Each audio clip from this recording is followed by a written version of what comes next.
La Biblia es Génesis, amén, libro de Génesis.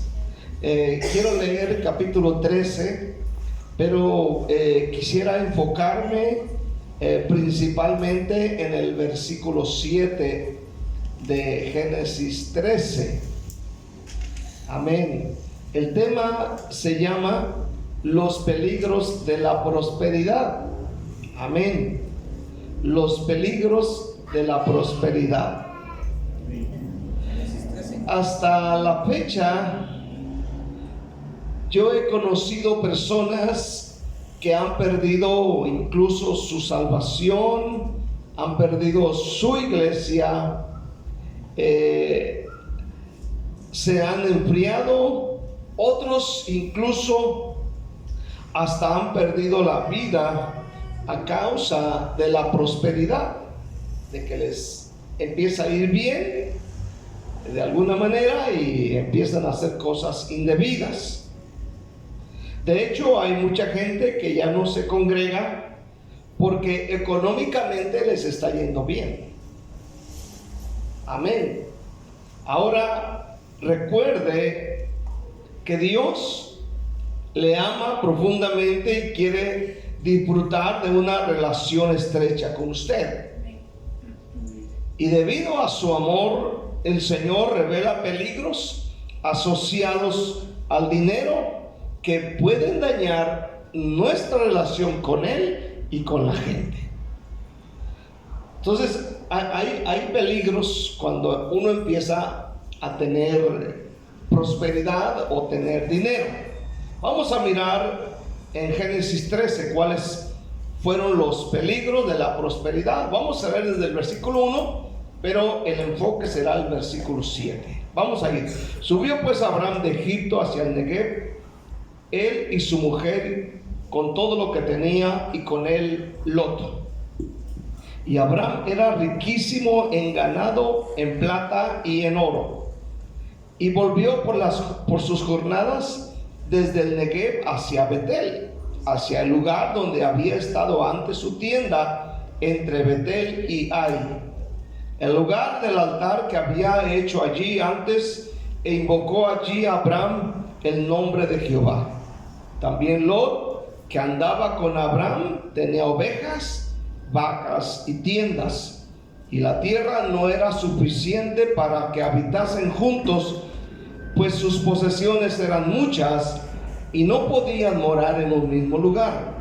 Y hubo contienda entre los pastores del ganado de Abraham y los pastores del ganado de Lot.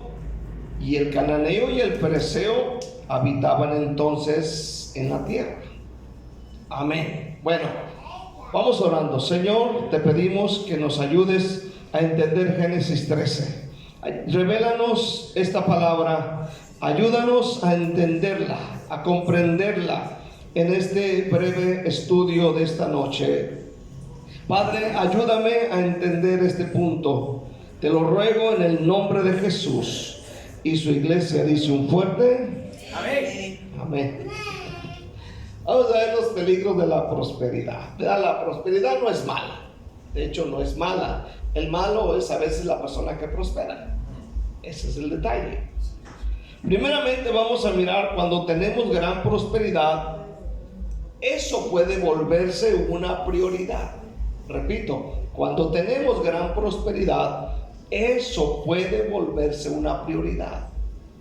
No Dios, no la iglesia, no tu hogar, no tu familia, sino la prosperidad. Cuando eso ocurre, nuestro juicio se nubla y podemos hacer elecciones equivocadas e incluso decisiones equivocadas. Considerando un poquito la vida de Abraham y la vida de Lot, usted puede leer al final del capítulo 11 de Génesis y nos dice el origen de Abraham, ¿verdad? Al final del capítulo 11 nos dice de dónde venía Abraham, de Ur de los Caldeos. Dice Josué que allá en en este país, en este lugar, adoraban ídolos. De allá fue rescatado Abraham. En el capítulo 12, Dios le hace el llamado para que saliera de su casa, de su parentela, y se fuese al lugar donde Dios le indicaría que se quedara. Y él obedeció, dice la palabra de Dios. Ahora puedo yo pensar que él no lleva tantas cosas. Él no lleva lo que menciona el capítulo 13, que es riquísimo en ganado, ovejas, oro y plata. Y yo creo que en el capítulo 13 tal vez él lleva lo necesario. Pero a través del tiempo él fue progresando en todos los aspectos de su vida y la economía empezó a crecer en su vida. La economía empezó a crecer de una manera considerable. Ahora considera en esta noche a Abraham y a su sobrino Lot. Considéralos. ¿Qué pasa con ellos en Génesis 13? Abraham, sabemos, no tiene un hijo y pues se lleva a Lot. Y algo también empezó a suceder con Lot, porque la Biblia dice que también Lot, amén, tenía ovejas, vacas y tiendas. Amén. Tal vez no tiene la misma riqueza que tiene Abraham, porque la Biblia dice que Abraham era riquísimo en ganado, en plata y en oro. Pero también Lot empezó a progresar en su vida personal, le empezó a ir bien. Ahora bien, dice la palabra de Dios que donde ellos estaban, la tierra no era suficiente para que habitasen ambos o los dos, porque las posesiones que tenían eran muchas. O sea, ponte a pensar, amén, que no pueden estar juntos en una misma área. Puedes pensar en la cantidad de ganado, la cantidad de siervos, la cantidad de riquezas, tiendas y tantas cosas que ellos llevan. Aleluya. Y dice que sus posesiones eran muchas y no podían habitar. El versículo 7 nos dice, amén, que empezó a haber contienda entre los pastores de Abraham y los pastores de Lot. Otra traducción dice que empezó a haber disputa entre ellos, entre los pastores de Abraham y de Lot, entre los trabajadores de ellos.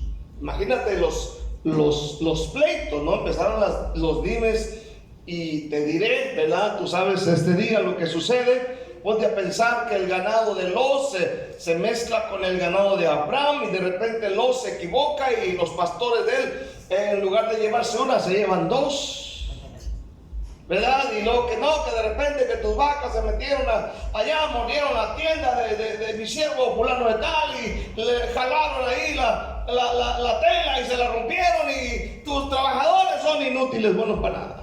Y empezó a haber un dime y te diré. Todo ocasionado por la prosperidad. Amén. En el versículo 8 dice la palabra de Dios que toman una decisión. Abraham sabiamente le dice: no hay ahora altercado entre nosotros, entre mis pastores y los tuyos, pues que somos hermanos, dice. ¿No está toda la tierra delante de ti? Yo te ruego que te apartes de mí. Si fueres a la mano izquierda, yo iré a la derecha, y si tú a la derecha, yo a la izquierda. Whatever you want, le dijo él. O sea, como quieras. Y alzó Lot sus ojos y vio toda la llanura del Jordán, que era toda ella era de riego como el huerto de Jehová, como la tierra de Egipto en dirección de Zoar, antes que destruyese Jehová Sodoma y Gomorra. Entonces Lot escogió para sí toda la llanura del Jordán, y se fue Lot haciendo hacia el oriente. Oiga bien, y dice: y se apartaron el uno del otro.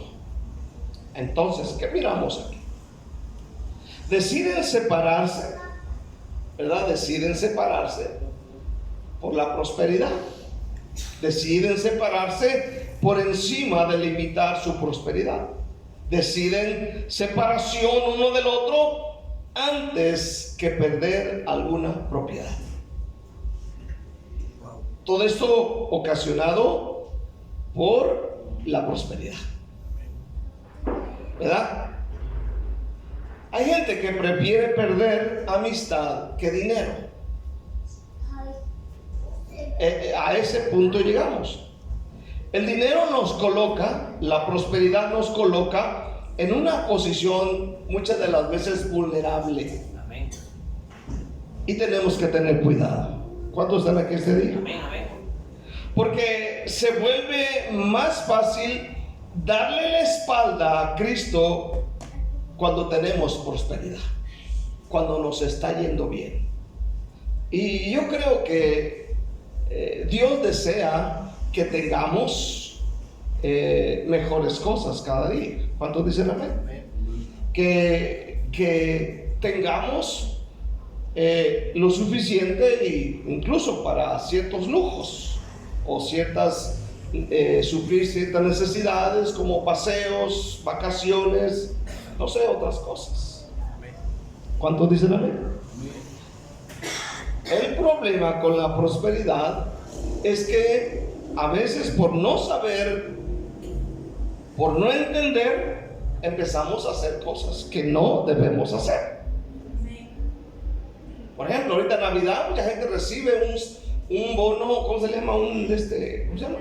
Un aguinaldo, un regalo de un dinero, ¿no? Y a mucha gente se le hace fácil, como trae el bolsillo lleno, a hacer cosas incorrectas. Estamos hablando también de gente que viene a las iglesias.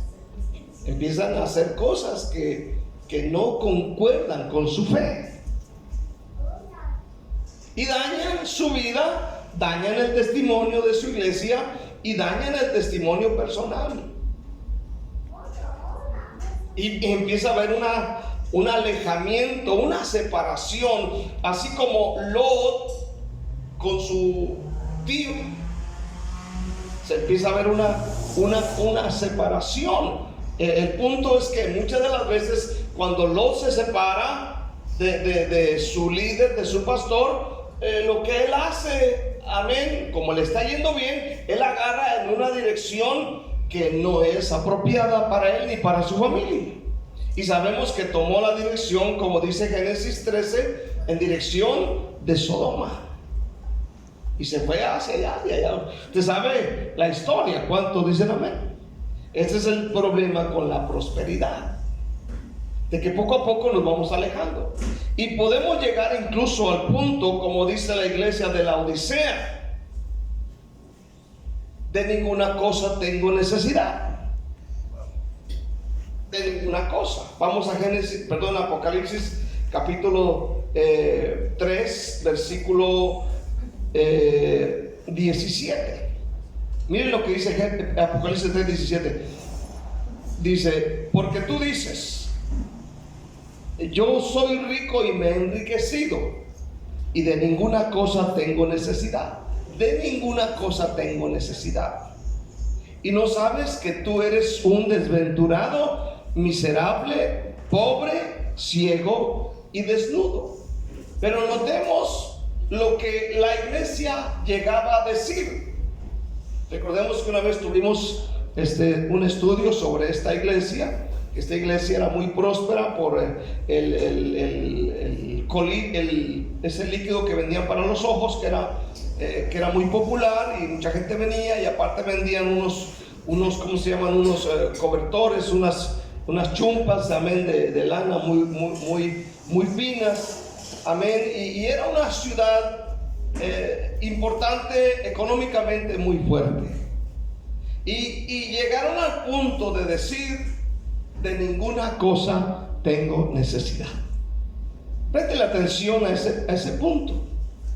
De ninguna cosa tengo necesidad.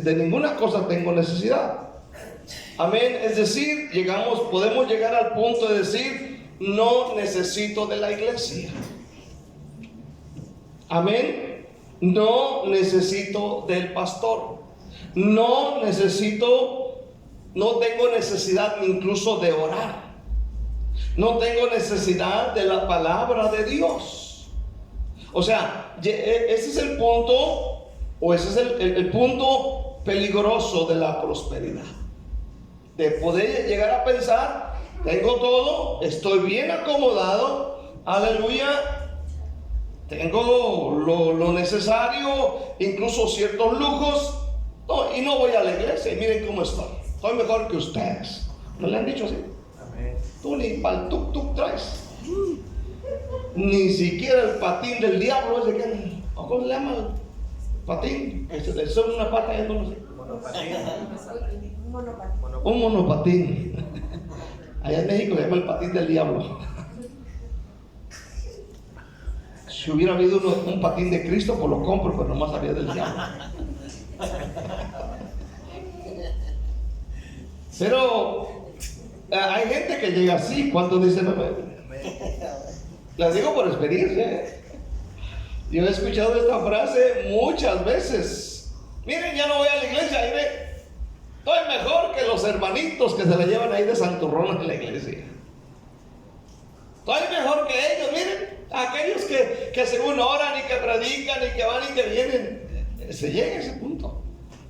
Es decir, no necesito al pastor, no necesito la iglesia, no necesito la oración, no necesito la Biblia. Pero el Señor dijo el Señor, y no sabes que eres un desventurado, miserable, pobre, ciego y desnudo. Y eso que el Señor no estaba enojado. Imagínense si hubiera estado enojado. Amén. Vaya a Deuteronomio capítulo 8. Deuteronomio capítulo 8. Amén. Deuteronomio 8. Ahí le encargo a los niños, hermano. Amén. Ok. Dice el versículo 11.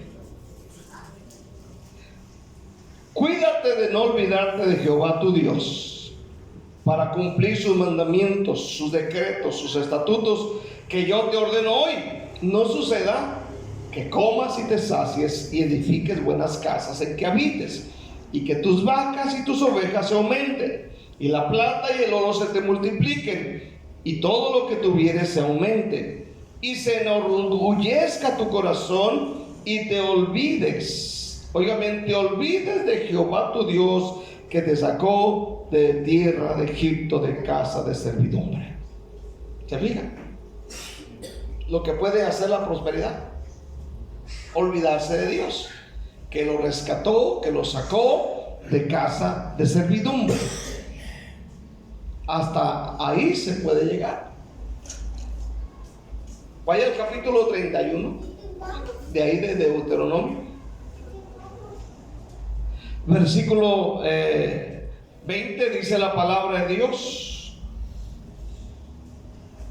porque yo les introduciré en la tierra que juré a sus padres, la cual fluye leche y miel, y comerán y se saciarán y engordarán. Y luego vea, y se volverán a dioses ajenos y les servirán, y me enojarán e invalidarán mi pacto. Amén. Aleluya. Después de hacerse personas prósperas, no todas, algunas, ¿verdad?, se apartan o apartan a Dios de ellos, pensando, como dice Deuteronomio, que ya no lo van a necesitar más. Dice el versículo que leímos que ellos iban a meterse o el Señor los iba a introducir a esa tierra de bendición, donde comerían, se saciarían, engordarían, pero dice, y se volverán a dioses ajenos y los servirán. Dios conoce nuestro corazón. Entonces, la Biblia nos instruye a no caer en esta trampa. De hecho, Pablo instruyó a Timoteo y le dijo: dile a los ricos, amén, a los ricos de esta tierra, a los hombres adinerados. Vaya conmigo a 1 Timoteo 6, versículo 17. Dice: a los ricos de este siglo manda que no sean altivos, ni pongan la esperanza en las riquezas, las cuales son inciertas, sino en el Dios vivo, que nos da todas las cosas en abundancia, para que ¿qué? Para que las disfrutemos. Ahora, el problema no es el dinero. ¿Cuántos dicen amén? ¿Cuántos dicen amén? Sino las personas que fijan su esperanza en el dinero. El dinero no es malo. Malo es el hombre. La prosperidad debe quedarse, como dijo alguien, debe quedarse en las manos, no entrar en el corazón. Igualmente, la riqueza, la prosperidad puede ser una barrera para que las personas que necesitan reconocer a Jesús no lo reconozcan como su Salvador. Jesús dijo que la riqueza puede ser este impedimento. Mateo 19, en el versículo 23, sí creo. Mateo 19, 23. Aleluya. Dice la palabra de Dios: entonces Jesús dijo a sus discípulos: de cierto os digo que difícilmente entrará un rico en el reino de los cielos. Os digo que es más fácil pasar un camello por el ojo de una aguja que entrar un rico en el reino de Dios. Amén. Repito, el problema no es el dinero, sino la persona. Y esto sucede con aquellos que nunca han conocido la pobreza material. Y eso hace que sean menos sensibles a la verdadera pobreza espiritual. Por eso Jesús dijo en más de una ocasión, por ejemplo, lo dijo creo en Mateo 5, amén, bienaventurados, amén, los pobres en espíritu, porque de ellos es el reino de los cielos. Hermano, que se calme, díganle, amén, por favor, para que dejen de escuchar un poco. El pobre, hermano, suele entender lo que es necesidad y lo que se siente recibir un obsequio inmerecido. Por eso el Señor dijo estas palabras: bienaventurados los pobres en espíritu, porque de ellos es el reino de los cielos. Y lo vuelve a repetir en Lucas capítulo 6, versículo 20. Amén. Por eso es más fácil que una persona que es pobre reciba el evangelio. El día de ayer estuvimos acompañando al jefe de Isaí y realmente, hermanos, a veces uno se la dedica acá bien a gusto, no oras, no vas a evangelismo, no haces cosas, no hay sufrimiento, pero cuando miras a esta gente, hermano, viviendo en la situación más horrible,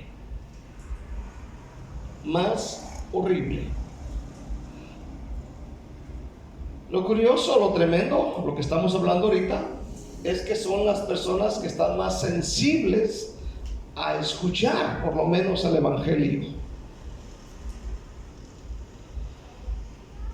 Estaba hablando, oré por algunas personas ahí, prediqué el mensaje, Dios nos ayudó. Oré por uno de ellos yo prediqué de la conciencia sucia y estaba pero bien quebrado. Al final se me acerca, me dice: mi conciencia está de lo más sucia, como no te imaginas, de lo más sucio. soy una asquerosidad, me decía. Asesino, ladrón, violador, mentiroso, amargado, frustrado, o sea, todos los pecados que tú puedas pensar en él. Pero lo tremendo de estos que son personas con una sensibilidad más hacia el Evangelio de Cristo, porque al menos te escuchan, al menos te piden oración y dicen: ore por mí. La verdad, yo cada otra vez me invitaban, más 2 veces que me invitan, y yo he llorado al ver la situación de esta gente, hermano, y al ver la situación crítica de lo más bajo. Pero reciben, en ese instante, en el momento, reciben el mensaje de Dios. Y Dios ha sido bueno. ¿Cuántos dicen amén? Por eso, si estamos prosperando, no nos olvidemos de la gente necesitada. ¿Cuántos dicen amén? De no olvidarnos de la gente pobre, de la gente que necesita de un milagro, que necesitan ser tocados por el poder de Dios, y podamos hacer algo por ellos. Quiero ver por último acerca de ser un gran perdedor. Este punto como que no encaja, ¿no? ¿A quién le gusta ser perdedor? ¿Cuánto dicen amén? No le gusta ni perder cuando se pelea con su esposa. ¿Cuánto dicen amén? O cuando se pelea con su mamá. No quiere perder, no, que si pelea quiere ganar. ¿Cuánto dicen amén? Todos queremos ganar, o al menos al último decimos: pero me salí con la mía. Bueno, Pablo el apóstol, allí en Filipenses 3:8, parece que él es un perdedor. Vamos a Filipenses 3:8.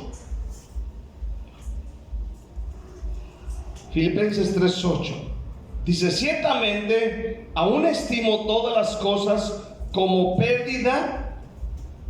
Oiga bien lo que dice Pablo, aún estimo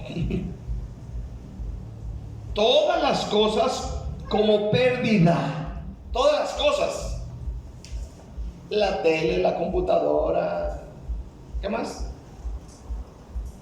Dice: por la excelencia del conocimiento de Cristo. O sea que para Pablo era mucho más mejor conocer a Cristo. Por eso decía: estimo todas las cosas como pérdida por la excelencia del conocimiento de Cristo Jesús, mi Señor, por amor del cual lo he perdido todo y lo tengo por basura para ganar a Cristo.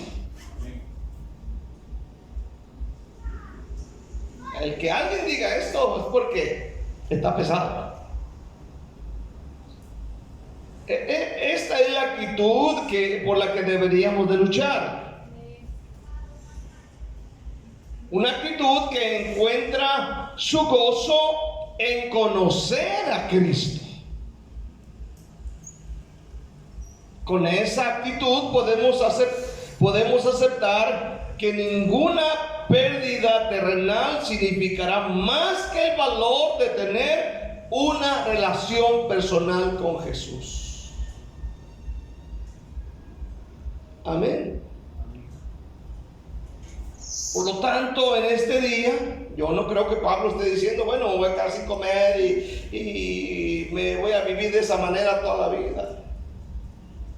Yo creo que el punto es que no está permitiendo que el materialismo, porque él hace campañas y seguramente recoge mucho dinero y recoge muchos regalos, aleluya, pero él no permitía que todo esto llegara a dañar su relación con Jesús. ¿Cuántos dicen amén? Sí, no lo permitía. Esto no quiere decir que Pablo no tenía un techo donde dormir, no tenía un medio de transporte y que lo iban a dar gratis. No, tenía que tener dinero. Pero no está permitiendo que la prosperidad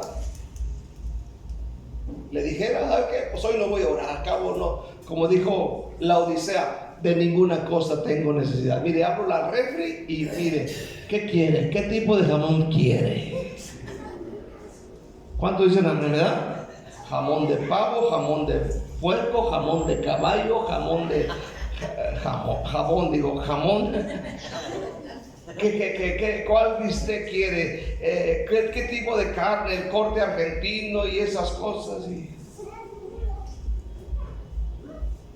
huevos. Está llena la refri de huevos. ¿Cuánto dicen amén? Huevos, leche, ¿qué más? Frutas, ¿qué más? Quesos, ¿qué más? Coca-Cola. Aleluya, ¿verdad? No permitan que la bendición que tienen les impida hablar con Dios. ¿Cuántos dicen amén?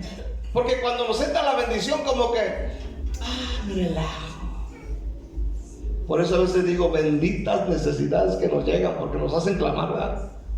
Benditos problemas porque nos ponen de rodillas. Si no hay, a veces ni eso. Ahora bien, no permitas que la prosperidad económica te aparte de Dios.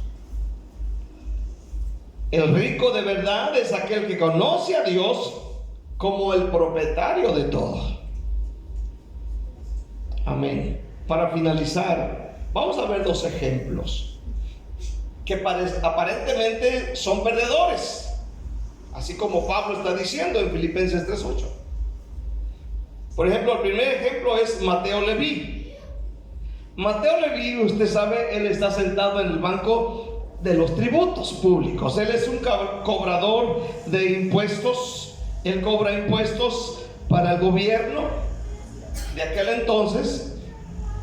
Y es alguien que seguramente tiene, aparte de tener un buen sueldo, un buen pago, tiene un buen empleo. Y aparte se consideraba que este tipo de personas pues a veces cobraban de más y se quedaban con una parte. Al igual que Zaqueo, ¿verdad? Que se enriquecían a causa de todo esto. Pero en Mateo 9:9 dice que Jesús vino con él. Amén. Él está sentado en el banco de los tributos. Ahí está en su oficina. Aleluya. Y Jesús viene y le dice: sígueme. Dice, y se levantó y le siguió. Más abajito dice que Jesús entró a la casa de él y bueno, ahí suceden otras cosas. Pero Mateo era recaudador de impuestos, tiene una buena economía. La pregunta: al dejar este trabajo, ¿hizo una mala decisión? ¿Salió perdiendo o ganando? ¿Qué sucedió con Mateo? ¿Perdió o ganó? Luego vemos a Zaqueo en Lucas 19. Aquel hombre bajito que tuvo que subirse al árbol sicomoro para ver a Jesús cuando pasaba por allí. Y Jesús viene y le dice: ¿sabes qué, Zaqueo? Baja de allí porque a tu casa voy a ir. Y entró a su casa y Zaqueo le recibe gozoso. Cuando él está en la casa de Zaqueo, amén, al ser conviccionado por el Espíritu Santo, aleluya, él le dice estas palabras. Amén. En el versículo 8: he aquí, Señor, la mitad de mis bienes doy a los pobres, y si en algo he defraudado a alguno, se lo devuelvo cuadruplicado. Él está dispuesto a pagar lo que él pidió prestado o lo que robó 4 veces más para atrás. Y también dice la mitad de sus bienes. Ahora escuche bien, es un perdedor ¿está perdiendo o está ganando? ¿Cómo lo considera usted? A la vista de los ojos humanos, tanto Mateo como Zaqueo, ambos parecen ser grandes perdedores. Pero no es así.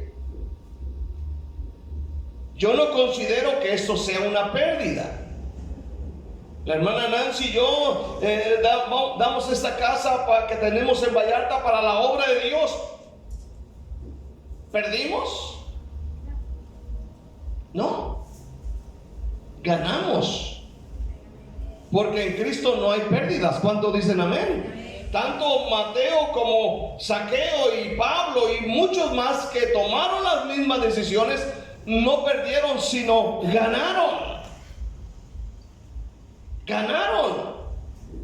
No permitieron que esas cosas se adueñaran de sus corazones, aleluya. Renunciaron a ellas, aleluya, y fueron bendecidos. Aquí está, por ejemplo, Bernabé, que él tiene la heredad, amén, la vende y da el dinero a la iglesia. ¿Perdió? No perdió. No permitieron que la riqueza dañara su corazón, mas en cambio puedes ver a Chiesi, puedes ver a Acán, puedes ver a Ananías y a Zafira, puedes ver incluso al mismo Judas Iscariote. Para ellos tenían de mayor valor su relación con Cristo. No dejaron que la prosperidad los dominara o afectara su relación con Cristo, sino lo contrario, y Dios bendijo sus vidas. Si Dios empieza a prosperar nuestra vida, no dejemos nuestra relación con Cristo. ¿Cuántos dicen amén? No dejemos la relación con Él, no dejemos la oración, no dejemos la Biblia, no dejemos los cultos, no dejemos a Dios. Como dice Deuteronomio, ¿verdad? 31, que empecemos a adorar otros dioses, empecemos a ir a otras cosas, a hacer otras cosas, porque ya tenemos prosperidad. Vamos a cerrar. Ellos no dejaron que la prosperidad los dominara o afectara su relación con Dios. Si Dios te está bendiciendo económicamente y si comienzas a prosperar, no permitas que esto te aleje de tu iglesia. No permitas que esto te aleje de tu oración. No permitas que esto te aleje de los cultos de la iglesia. Dios, escuche bien, Dios, y esto lo quiero declarar en este día, Dios va a prosperar a muchos de ustedes este año que viene. Escuchen bien, Dios los va a prosperar. Pero no se olviden de Dios, ni de invitar al pastor al pollo campero. Amén. Sí, de veras. No sea como muchos, ¿verdad? Viene a mi memoria muchas personas que ya no están en la iglesia sentados. Pueden venir a su memoria quiénes son. Consideraron de mayor bendición la economía y ya no están en la iglesia. Consideraron que era mejor la prosperidad y sí la tienen, pero han dejado a Dios, han dejado los cultos, han dejado la Biblia, han dejado la oración, han dejado sus hermanos en la fe. Y yo creo que si nosotros le decimos: Dios, gracias por prosperar, bendice la obra, Dios te va a seguir bendiciendo mucho más y mucho más y mucho más, porque en Cristo no hay pérdida. ¿Cuántos dicen amén? Hay bendición en tu familia, en tus hijos, hermano, y yo estoy seguro que Dios va a bendecir sus vidas económicamente. Pero el punto no es la bendición económica. Nuestro punto debe ser Jesús. Él es el Señor. ¿Cuántos dicen amén? Si Él nos bendice, a Él sea la gloria, no a lo que nos da. ¿Cuántos dicen amén? No a la empresa, no al jefe, no a la patrona, no al patrón, sino la gloria es de Cristo Jesús. Si tú crees que la gloria es de Cristo, dale un aplauso.